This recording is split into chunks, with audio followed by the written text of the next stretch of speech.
18-ші есеп 1a көбейту a тең 7a. Бұл жерде 7a және 1a дегеніміз екі таңбалы сандар. Аны орнына қандай сан қоюымызға болады? Енді бұны шығару жолы әртүрлі, яғни көп. Біз бүйтуімізге болады. 19 көбейту 9 тең болады, бір сан шығады. Сол сан мына сан бола ма? Біріншіден 19 9 өтсек 3 таңбалы сан шығады. Келмейді, бізге 2 таңбалы сан шығу керек. Енді мен сізге мына әдіс айтайын. Аны аға көбейткенде тағы да а мен аяқталатын сан болу керек. Яғни екі бірдей санды көбейтсек, соңғы саны сол санды өзіне тең болады. Ондай сандар бізде төртеу. Яғни 0-ді 0-ге өтсек 0 болады. 1-ді 1-ге өтсек 1 болады. 5-ті 5-ге өтсек, соңғы саны 5 болады, 25 болған кезде 5. 6-ны 6-ға өтсек 36, соңғы саны 6 болады. Яғни басқа сандарда ол өзгеріп келеді. Мысалы 7-ні 7-ге өтсек, соңғы саны 49 болады. 7 соңғы саны 9 болып кетеді. Яғни бұл жауап келмейді. 8-8-ге өтсек 64, соңғы жауап 4 өзгеріп кетеді. 9-9 өтсек 81, соңғы саны 1 болып кетеді. Келмейді. 6-5. Енді қараңыз, 16-ны 6-ға өтсек 6-6-36, 6 жазып 3 ойда, 6-ны 1-ге өтсек 6 ойдағы 3 9. 96. Яғни 16-ны 6-ға өткенде бізде шығу керек еді негізі 76. Онда дұрыс жауап сол болар еді. Бұл жерде 96 асып кетеді. Яғни мен енді а жауабын тексеремін. 15 көбейту 5. 5-ті 5 көбейтем 25, 5-ін жазам 2 ойда. 5-ті 1-ге өтем 5, ойдағы 2 мен 7.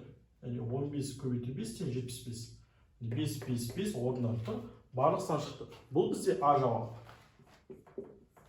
Негізі бірден жауабын қойып тексеріп салуларыңызға болады бұндай есептерде. Сол кезде сезіліп шығады. Мен сізге аны қойып тексеріп беруге болады еді. Бұл өте қысқа, бірақ мына сандарды не үшін қойғанымызды түсіндіре алмай қалдым. Сол себепті осылай түсіндірдім. Ал жалпы біз көріп тұрмыз, 16-ны 6-ға өткен 96 2 таңбалы сан. Бізде 7a тоже 2 таңбалы сан болып тұр. Онда ең 6-ның қойған өзі 96 100-ге 4 ақсан жетпей тұрғанда 7-8-9 болса, ол 3 таңбалы саннан асып кетеді. Сондықтан тек 5 пен 6 деге барады. 6 келмейді, 5-ті қойдық шықты. Рахмет. 39-ші есеп бізде теңсіздіктер берілген. Алдымен істейміз, жақшаларды ашып аламыз.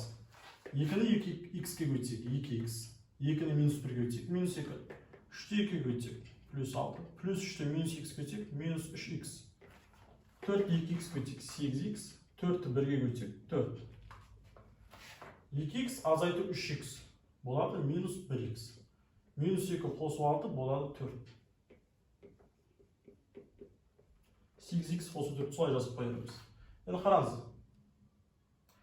Мына жақта бізде плюс 4 тұр. Плюс 4-ті мына жаққа минус 4 қылып жіберейік. 8x тұра берсін. Минус 1x-ті оң жаққа плюс 1x қылып жіберейік. Содан плюс 4 минус 4 0 болады. 8x-ке 1x қылсақ 9x болады. Түйден екі жағында 9-ға бөліп жібереміз. X-нан да тұрған айнымалы. 0 9-ға бөлсек 0, 9x 9-ға бөлсек x. 0 үлкен x-тан, немесе x кіші 0-ден. Яғни x-ті бірінші жазыр. Кіші белгісі x-ке қарап тұр, мына жақта да кіші белгісі x-ке қарап тұр. X кіші 0-ден, бұл бізде е жауабы. 40-шы есеп бізде графикке байланысты. Бұл жүрілген жол, ал бұл өткен уақыттың саны. Осы жерде жолды жылдамдыққа, уақытқа бөліп, біз жылдамдықтан таба аламыз негізі. Бірақ бізден оны сұрап тұрған жоқ. Бізге сұрайды көліктің 2 сағатта жүрген жолын және мотоциклдің 3 сағатта жүрген жолын қосыңыздар. Қараңыз, мына қызыл график бұл көліктің жүрген жолы. Себебі көлік тұрақты жүреді.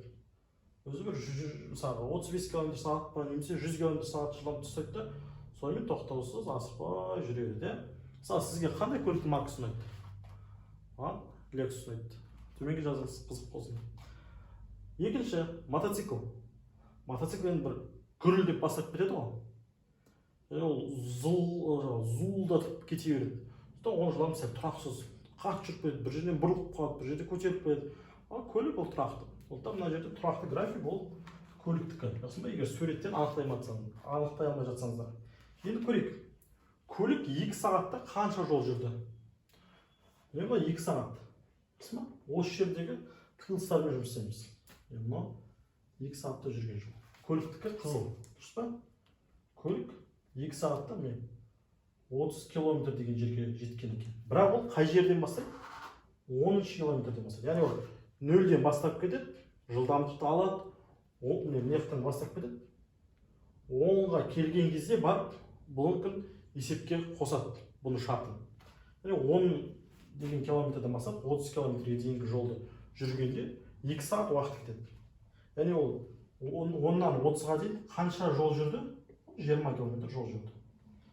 Яғни бізде көлік 2 сағатта 20 километр жүрді. Екінші, мотоцикл 3 сағатта жүрген жол. Бірақ мотоцикл санақ басынан бастайды, нөлден бастайды. Ол 3 сағатта, 3 сағат. 3 сағатта оның қай жерде қиылысқанын табамыз. 3 сағатпен ол жерде қиылысқан екен. Бұл бізде 30 километр.